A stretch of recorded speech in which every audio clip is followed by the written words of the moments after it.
네, 모여라 서학개미입니다. 오늘은 정말 흥미로운 기업 하나를 아주 깊숙이 파헤쳐보려고 합니다. 바로 사돛그룹, 티커는 SDOT인데요. 이 회사 연간 매출이 무려 8천억 원이 넘는데 시가총액은 터무니없이 낮습니다. 실적은 좋은데 주가는 왜 끝없이 추락하는 걸까요? 최근 투자자들 사이에서 가장 뜨거운 감자죠.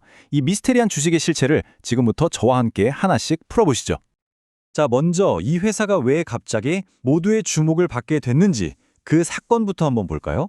바로 10월 14일 시간외 거래에서 단 하루 만에 무려 109%가 급증했습니다. 아니, 하루아침에 주가가 2배 이상 뛰어버린 거예요. 대체 무슨 일이 있었길래 이런 폭등이 나온 걸까요?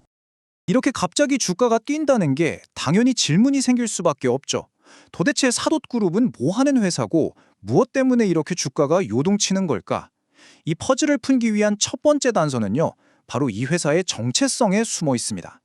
네, 조사 파트 1, 사돛그룹의 정체를 밝혀보겠습니다. 이 회사의 현재를 제대로 알려면요, 과거에 어떤 극적인 변신을 겪었는지부터 알아봐야 합니다. 과거와 현재의 모습을 비교해보면 이 수수께끼의 첫 번째 조각을 맞출 수 있을 겁니다. 정말 놀랍게도 이 사돛그룹은 불과 얼마 전까지만 해도 머슬메이커라는 이름의 레스토랑 체인이었습니다. 믿기시나요? 햄버거랑 건강식을 팔던 회사가 갑자기 전 세계를 무대로 곡물을 거래하는 농업 기업으로 완전히 탈바꿈한 겁니다. 이렇게 사업 모델을 180도 바꾸는 건 정말 흔치 않은 일이죠. 그래서 지금 사돛그룹이 하는 일은 뭐냐? 글로벌 농산물 공급망의 핵심 플레이어라고 보시면 됩니다. 밀이나 옥수수 같은 원자재를 전 세계에서 사들여와서 거래하고요.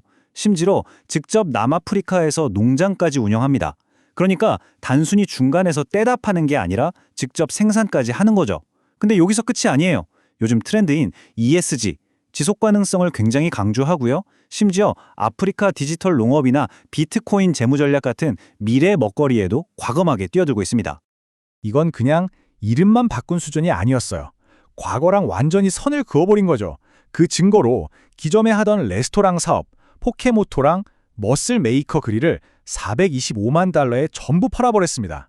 그리고 그 돈을 전부 농업 공급망 사업에 올인하겠다, 이런 강력한 의지를 시장에 보여준 겁니다. 자, 이제부터가 진짜 복잡해집니다. 재무제표를 열어볼 건데요. 여기서부터 이야기가 훨씬 더 혼란스러워져요. 과연 이 회사는 숨겨진 보석일까요? 아니면 투자자를 기다리는 함정일까요? 숫자들이 말해주는 진실을 한번 따라가 보시죠. 자, 이 숫자 좀 보세요. 6억 6,769만 달러. 이게 이 회사의 연간 매출입니다. 이거 우리 돈으로 환산하면요, 무려 8,800억 원이 넘는 정말 어마어마한 돈입니다. 웬만한 중견기업은 그냥 훌쩍 뛰어넘는 수준이죠. 일단 매출 규모만 보면 와, 굉장히 탄탄한 회사구나, 이렇게 생각할 수 있습니다. 그런데 말이죠, 다음 숫자를 한번 보시죠. 514만 달러. 이건 이 회사의 시가총액, 그러니까 시장이 매기는 이 회사의 몸값입니다. 우리 돈으로 약 68억 원밖에 안 돼요. 자, 바로 여기서 이 회사의 가장 큰 미스테리가 드러납니다. 1년에 8,800억 원을 버는 회사의 가치가 고작 68억 원이라니요.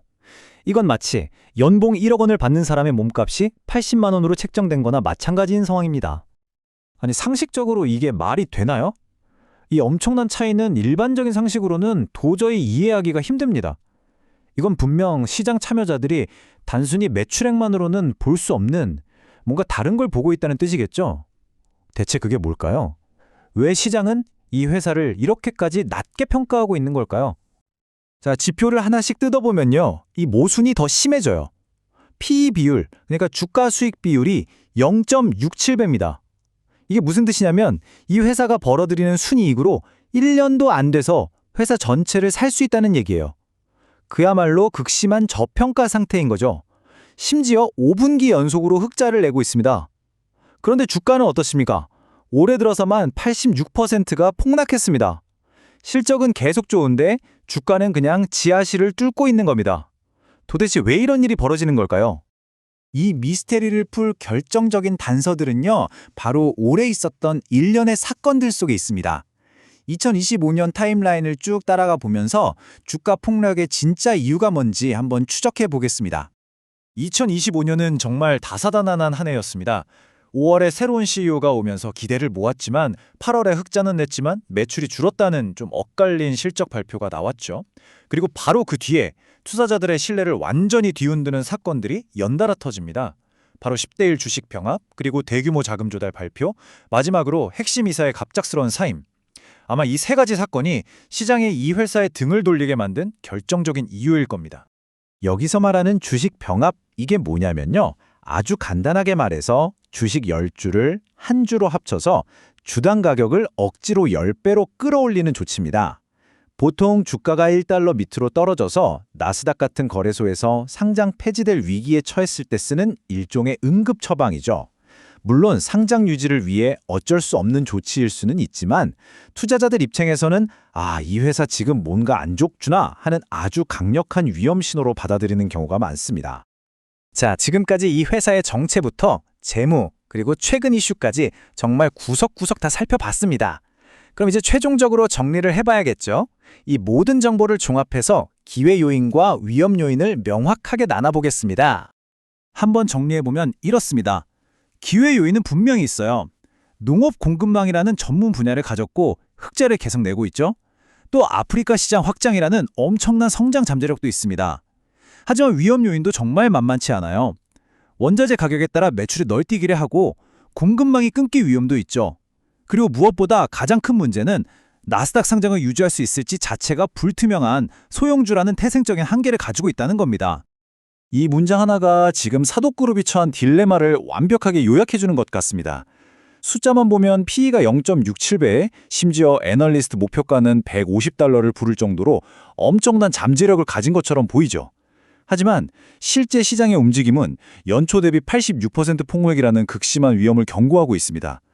이 둘 사이의 엄청난 괴리, 이게 바로 이 주식의 핵심입니다. 결국 사돛그룹은 중대한 기로에 서 있는 셈입니다. 투자자 여러분은 어떤 단서에 더 무게를 두시겠습니까? 5분기 연속 흑자와 8,800억 원의 매출이라는 실적이라는 단서인가요? 아니면 주식 병합과 86%의 주가 폭락이라는 시장의 경고라는 단서인가요? 이 극단적인 기회와 위험 사이에서 판단은 결국 여러분 각자의 몫입니다. 오늘 내용이 도움이 되셨다면 모여라 서학개미 구독 부탁드립니다.